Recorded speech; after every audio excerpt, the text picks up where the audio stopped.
what we do know. The Rocks expected to announce tomorrow that they are bringing in another bat for the lineup, and we've been told that this is going to be a contact hitter, a guy who has put up some very good numbers in the course of his career, but is not necessarily a big home run guy.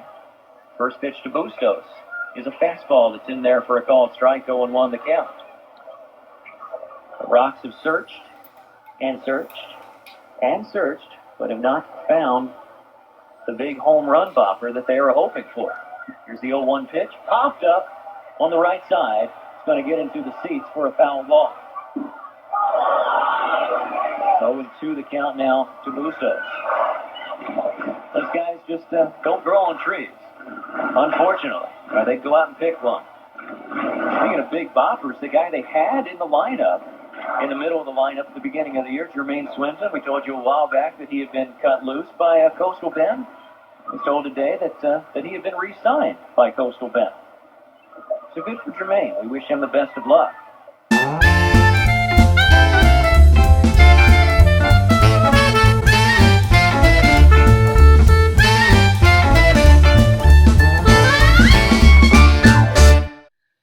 Several of the Rocks players told me that when the team released Jermaine Swinton in late June, it had a really negative effect in the clubhouse. Shortstop Saul Bustos told me that Jermaine was the heart and soul of the team, and he felt his departure really hurt team chemistry. Couldn't really blame the front office, though, because Swinton was a veteran being counted on for big offense, and he had really struggled. Only 2 homers and 2 doubles in 99 at-bats, a .213 batting average, and a minuscule .313 slugging percentage. But he was such a great clubhouse leader, not a rah-rah guy, but a quiet, lead-by-example guy. I remember having a conversation with several Rocks players one day about the Sammy Sosa corked bat incident. Catcher Mel Rosario surprised me when he said he believed that it was okay to try to gain the advantage in baseball in any way possible. I looked at Jermaine and he said simply, "I don't believe in cheating." End of conversation. Mel did tell me that he was angry that the Rocks dumped Swinton without having another player ready to sign and leaving the roster short a player, and that was a valid point. But honestly, there were signs of major problems long before that. When the team was 9-1 in a hotel bar and grill in Allentown, I sat with the coaching staff after a rainout. Pitcher Chad Ward joined us, and Ed Noddle jokingly referred to Chad as our one loss. Hey, look, it's our one loss. And everybody, laughed. But when I glanced at Chad, I saw that he was not amused.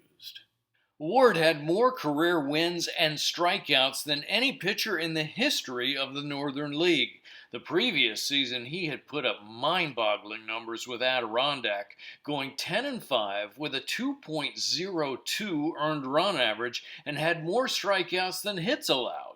But at 30 years of age, he'd shown up at the Rocks camp looking really out of shape, which did not please Ed Noddle at all. Ed made him the number 4 starter on the staff, and he pitched like number 2, if you get my drift. Chad did not win his first game until July 2nd, at which point he was 0-2 with 5 no decisions and an earned run average near 5.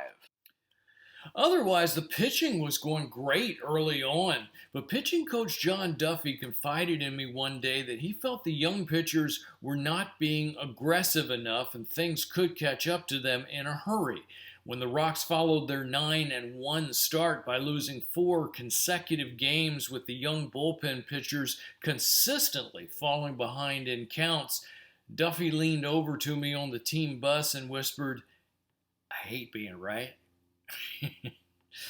The Rocks solidified their bullpen, though, by adding hard-throwing Fontella Jones. But to make room for Fontella, they released Marcus Martinez, who was 2-0 with a 4.82 earned run average in 7 games. Pretty good pitcher when he wasn't struggling with his tongue problems. Let me clarify that. I was standing behind the batting cage during preseason watching Marcus on the mound and noticed that every time he was adjusting his grip, preparing to throw a curveball, he would stick out his tongue. Like this. It would happen 3-4 times in a row. And I didn't want to embarrass the kid, but I'm thinking, okay, if an old broadcaster is noticing this, opposing hitters are going to figure it out and jump all over him.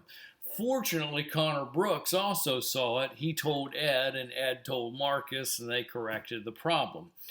Releasing Marcus was very unpopular with many of the Rox players. On June 10th, the Rox won a nail-biting 15-inning, 4.5-hour-long marathon over defending league champion New Jersey 4-3. I wish I had that tape to play highlights. That was a great game. It improved their season record to 12-5, and it looked like Brockton was back on track. The Rox made their first trip to Maine to play the Bangor Lumberjacks, formerly the Adirondack Lumberjacks. Their temporary home was the University of Maine's Mahaney Diamond in Orono. They were hoping to be in a nice new facility in Bangor in 2004. Mahaney Diamond was simply a decent college ballpark, but a huge upgrade over the minefield in which they played in New York last season. Clean, metal bleachers, artificial turf.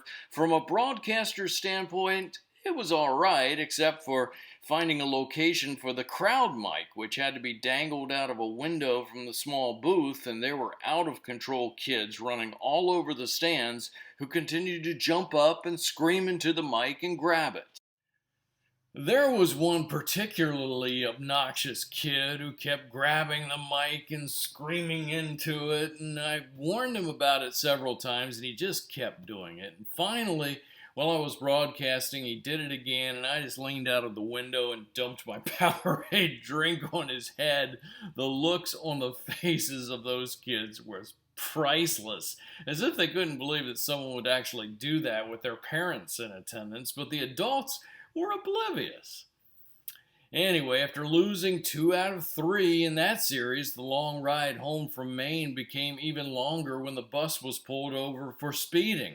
It was ironic that on an earlier road trip, Ed had complained about the driver going too slow, saying, "Hey, Bussy, the bugs are hitting the rear windshield."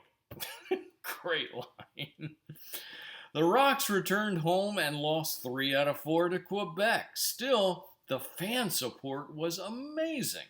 With their lead down to only 1 game over second-place North Shore, a new record crowd of 5,427 showed up at Campanelli Stadium to cheer on Rodney Allen, who pitched his best game of the season, beating Allentown 3-2.